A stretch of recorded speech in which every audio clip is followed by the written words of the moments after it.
जय हिंद दोस्तों, स्वागत है आपका मुकेश आर्ट्स क्लासेस के आज के इस टॉपिक में।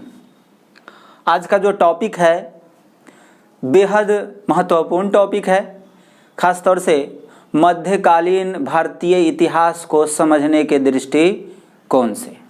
जी हाँ, ये कह सकते हैं कि मध्यकाल का भारत का इतिहास है। और आज का जो ये टॉपिक है इसका नाम है विजयनगर साम्राज्य। जी हाँ, आज का ये टॉपिक है, नाम है इसका विजयनगर साम्राज्य। तो कुछ बातों को सुनकर और कुछ बिंदुओं पर गौर करके इस इतिहास को, विजयनगर साम्राज्य से संबंधित इतिहास को, स्टोरी को बहुत आसानी तरीक़ा से समझा जा सकता है। तो कुछ इसके स्टोरी को आप सुन सकते हैं, जिसको मैं समझाने का आपको प्रयास करता हूँ कि यह साम्राज्य है, इसका संबंध भारत के दक्षिण भारत से है। जी हाँ, इसका संबंध है भारत के किधर से, तो दक्षिण भारत से है। तो इस साम्राज्य के जो संस्थापक थे, कब इसकी स्थापना हुई, इस साम्राज्य में क्या क्या जो है देखने को मिलता है, इसके भवन निर्माण कला से लेकर मंदिर निर्माण कला, उसके बाद विभिन्न साहित्य, उसके बाद विभिन्न विद्वान, विभिन्न भाषाएं, किस तरह से पुनः फिर इस साम्राज्य का पतन हुआ, इसकी तमाम बातें जो है हम आज इस टॉपिक में डिस्कस करने वाले हैं। तो आइए शुरू करते हैं। दोस्तों, इस वंश के जो संस्थापक थे वो थे हरिहर और बुक्का नामक दो राजवंश। कौन? हरिहर और बुक्का नामक दो भाई थे। ये दोनों भाई थे और इन्होंने ही 1336 ईस्वी में किस वंश की स्थापना की? संगम वंश की स्थापना की। और किस साम्राज्य की स्थापना की? तो विजयनगर साम्राज्य की क्या की? स्थापना की। ऐसा माना जाता है कि ये होयसल राजवंश में कभी सेनापति हुआ करते थे। उसी दरमियान आप देखेंगे कि दिल्ली के जो शासक है वो तुगलक वंश के शासक मोहम्मद बिन तुगलक है, जो काफ़ी ताकतवर है और इन्होंने दक्षिण भारत पर आक्रमण किया था। और दक्षिण भारत में ही ये दो प्रदेश पर दोनों भाई सेनापति के बतौर पद पर नियुक्त थे। तो इन दोनों भाइयों को मोहम्मद बिन तुगलक ने क्या किया? अपने दरबार में बुला लिया, पकड़ कर ले गया। और मोहम्मद बिन तुगलक ने इन दोनों भाइयों को कहा कि तुम्हें इस्लाम धर्म कबूल करना पड़ेगा। तो इन्होंने इस्लाम धर्म को क्या कर लिया? कबूल कर लिया। उसके बाद मोहम्मद बिन तुगलक ने इन्हें अपने समर्थक के रूप में दक्षिण भारत भेज दिया, जहाँ पे विद्रोह चल रहे थे। वहाँ जाने के बाद इन्होंने इस्लाम धर्म को छोड़ दिया और एक हिंदू विद्वान पंडित विद्यारण्य, उनका नाम था विद्यारण्य, उनसे इन्होंने हिंदू धर्म की शिक्षा ली और पुनः फिर हिंदू बन गए। और हिंदू बनने के बाद इन्होंने एक वंश की स्थापना की, जिसको हम आपको बताएं कि संगम वंश की स्थापना की। संगम इनके पिता का नाम था। अपने पिता के नाम पर ही इन्होंने अपने इस वंश का नाम रखा संगम। और कहा जाता है कि विजयनगर भी एक नाम था, जो नाम था इनके गुरु का। विजयनगर इनके क्या था? गुरु का नाम था, इसलिए इन्होंने अपने साम्राज्य का नाम रखा विजयनगर। तो आप समझ गए होंगे। अब एवं प्रकार से आगे बढ़ते चलते हैं। विजयनगर साम्राज्य कहाँ अवस्थित है? तो वर्तमान में ये कर्नाटक में है। उस समय भी ये कर्नाटक के प्रांत के रूप में जाने जाएंगे। तो विजयनगर साम्राज्य कृष्णा नदी की सहायक नदी तुंगभद्रा के तट पर है। कहाँ पर है? तुंगभद्रा के तट पर है, के किनारे स्थित है। आगे देखते हैं। विजयनगर पर 4 राजवंशों ने शासन किया। एक विजयनगर साम्राज्य है और उस साम्राज्य में 4 राजवंश के नाम आते हैं जिन्होंने यहाँ पे शासन किया। और कहा जाता है कि इन 4 राजवंशों को मिलाकर लगभग 300 से 310 वर्ष तक इनका शासन चला और अंत में विजयनगर की क्या हो गई? पतन हो गई। तो एवं प्रकार से हम समझते हैं। तो ये 4 राजवंश कौन कौन है? तो उसको आप इस प्रकार से देख सकते हैं। पहला जो राजवंश है वो 1336 ईस्वी में हरिहर और बुक्का द्वारा स्थापित संगम वंश है। संस्थापक हो गए हरिहर एवं बुक्का, दोनों भाई थे। कब हुआ? तो 1336 ईस्वी में हुआ और ये संगम वंश का कार्यकाल चला 1485 ईस्वी तक, 1485 ईस्वी तक। उसके बाद दूसरा जो राजवंश है वो है सालूब वंश। इसके जो संस्थापक थे नरसिंह सालूब थे और इस राजवंश की स्थापना हुई 1450 ईस्वी में और ये चला 1505 ईस्वी तक। तीसरा जो राजवंश है वो है तुलुब वंश और इसके जो संस्थापक बने वो बने वीर नरसिंह और इसकी स्थापना हुई 1505 ईस्वी में और चला 1570 ईस्वी तक।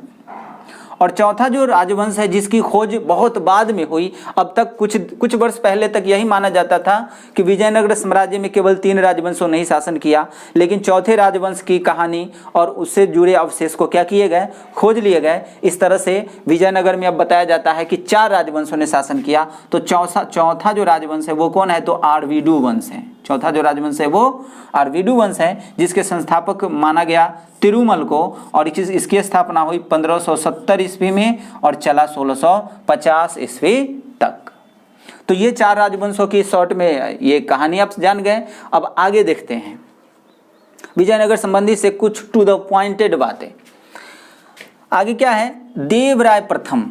जी हाँ, देवराय प्रथम, हरिहर, पहले हरिहर उसका शासक बना, उसके बाद देवराय बना, बुक्का प्रथम बना, इस तरह से इसके वंशावली का सीरीज है। तो उसी वंश में देवराय प्रथम के शासनकाल में एक विदेशी यात्री भारत में आया था, यानी विजयनगर साम्राज्य में आया था, जो बार बार अक्सर एग्जाम में पूछे जाते हैं। तो वही थे कौन? Niccolo de Conti. ये कहाँ के थे? तो पुर्तगाली यात्री थे जो बराबर आपसे पूछे जाते हैं। दूसरा है देवराय द्वितीय। अब इनके शासनकाल में कौन आया? तो देवराय द्वितीय के शासनकाल में ईरानी यात्री आए थे जिनका नाम था अब्दुल रज्जाक। ये कहाँ के थे? तो ईरान के थे। आगे देखते हैं विजयनगर पर बहमनी साम्राज्य का आक्रमण। जी हाँ, इनके जो अगेंस्ट में एक जो साम्राज्य था वो था बहमनी साम्राज्य और बहमनी साम्राज्य काफ़ी परेशान किया करता था किसे? विजयनगर को। तो विजयनगर पर बहमनी साम्राज्य का आक्रमण हुआ करता था। उसके बाद है, आपको पता है कि संगम वंश के बाद आएगा कौन वंश? तो सालूब वंश आएगा। तो सालूब वंश के जो संस्थापक थे वो आपको पता है, यहाँ पे बताया गया था नरसिंह सालूब थे। तो इनको प्रथम बाला पहाड़ कहा जाता है। एक बहुत बड़ी उपाधि के रूप में इस बाला पहाड़ का नाम लिया जाता है। तो प्रथम बाला पहाड़ की जो उपाधि है वो किनके नाम है? तो सालूब वंश के नरसिंह सालूब के नाम है। ये वंश, इस वंश के ज़्यादा इतिहास नहीं है। उसके बाद है तुलु वंश के कौन थे संस्थापक? तो वीर नरसिंह थे। इनको द्वितीय वाला पहाड़ के नाम से भी जाना जाता है। इतिहास में ये इस नाम से क्या है? प्रसिद्ध है, बाला पहाड़। तो प्रथम हो गए ये नरसिंह सालूब और दूसरा बाला पहाड़ जो हो गए वो हो गए वीर नरसिंह द्वितीय बाला पहाड़ के नाम से जाना जाता है। उसके बाद देखते हैं तुलुब वंश का महान जो शासक थे, यही तुलुब वंश है जिसके महान शासक थे कौन? कृष्णदेव राय। जी हाँ, वही कृष्णदेव राय जिनके दरबार में अष्टदिग्गज हुआ करते थे। मतलब उनके दरबार में जो 8 महाज्ञानी हुआ करते थे तो उन ज्ञानियों को अष्टदिग्गज की संज्ञा दी गई। और ये किसके समकालीन माने गए? तो ये बाबर के समकालीन माने गए। जी हाँ, मुगल वंश के जो संस्थापक थे बाबर, उन्होंने भी कृष्णदेव राय को काफ़ी प्रशंसा किया है और उन्होंने बताया है कि कृष्णदेव राय दक्षिण भारत का सबसे शक्तिशाली शासक है। ठीक है, तो वो समकालीन, मतलब इधर बाबर थे और उधर कृष्णदेव राय थे। आगे देखते हैं और इनके दरबार में, यानी कि कृष्णदेव राय के दरबार में ही 8 जो विद्वान रहते थे उनको अष्टदिग्गज कहा जाता था। उसके बाद अष्टदिग्गज में एक तेनालीराम का नाम आता है। आपसे पूछ सकता है और पूछता भी है कि तेनालीराम किसके दरबार में हुआ करते थे? तो समझ में आ गया, कृष्णदेव राय के दरबार में हुआ करते थे। कृष्णदेव राय को आंध्र भोज भी कहा जाता है। कृष्णदेव राय को आंध्र भोज के नाम से भी जाना जाता है। तो आपसे पूछ सकता है कि आंध्र भोज किस शासक को कहा जाता था? नेक्स्ट है कृष्णदेव राय के राज में डोमिंग पायस यात्री आया था, यानी कि कह सकता है, पूछ सकता है कि कृष्णदेव राय के दरबार में कौन सा विदेशी यात्री आया था? तो होगा डोमिंग पायस। कौन होगा? डोमिंग पायस होगा। तो उम्मीद करते हैं कि आपको ये बातें समझ में आती होंगी। आगे देखते हैं। आगे कृष्णदेव राय ने कई मंदिरों का निर्माण करवाया, जिसमें से कुछ नाम इस प्रकार हैं, जैसे हजारा मंदिर, विट्ठल स्वामी का मंदिर, राम स्वामी का मंदिर, इनके द्वारा ही क्या किया गया है, बनवाया गया है। हम्पी विजयनगर की राजधानी हुआ करती थी, आज भी हम्पी विजयनगर के नाम से जाना जाता है। तो हम्पी विजयनगर की राजधानी हुआ करती थी। इस साम्राज्य में द्रविड़ शैली का भवन मंदिर, द्रविड़ एक कह सकते हैं कि भवन या मंदिर बनाने का निर्माण कला, जिसमें द्रविड़ शैली होता है, नागर शैली होता है, यूनानी शैली होता है, गौथिक शैली होता है। तो कह सकते हैं कि विजयनगर साम्राज्य के जो भी मंदिर बने होते थे वो द्रविड़ शैली में बने होते थे। आगे देखते हैं, मंदिरों में मुख्य स्थान, मंदिर जो बनते थे चारों तरफ से जो बन जाने के बाद एक जो जगह बनता था जहाँ पे देवताओं को निवास स्थान बनाया जाता था, उस स्थान को कहा जाता था गर्भगृह। क्या कहा जाता था, गर्भगृह, जहाँ पे देवताओं को स्थापित किया जाता था, चाहे वो जिस प्रकार के देवता हो। इस साम्राज्य में कुछ महान जो भाषाएं थी उस भाषा से संबंधित विभिन्न जो है साहित्य इस साम्राज्य में लिखे गए। तो कौन सा भाषा है प्रचलित, तो संस्कृत है, तेलुगु है, कन्नड़ है और तमिल है। ये चार भाषा विशेष रूप से विकसित भाषाएं थी किस साम्राज्य में, विजयनगर साम्राज्य में। आगे देखते हैं, आयंगर व्यवस्था विजयनगर से संबंधित है। जी हाँ, आयंगर व्यवस्था का संबंध पंचायती राज व्यवस्था टाइप के व्यवस्था से है, जो आज हम देखते हैं। तो इतिहास में सबसे पहले आयंगर व्यवस्था यानी पंचायती राज व्यवस्था से संबंधित जो जानकारी मिलती है वो कहाँ से मिलती है, तो विजयनगर साम्राज्य से ही मिलती है। स्त्रियों की स्थिति के बारे में बताया गया कि स्त्रियों को सम्मानजनक स्थिति प्राप्त थी, लेकिन कुछ स्थिति दयनीय भी है, जो आपको आगे पता चलेगा। विधवा स्त्री को नीच दृष्टि से देखा जाता था। मतलब ये हुआ कि सती प्रथा का प्रचलन वहाँ है। अगर कोई सती यानी कि कोई स्त्री अपने पति के देहांत के बाद अगर नहीं मरती है तो उनको समाज में अच्छा सम्मान दिया नहीं जाता था।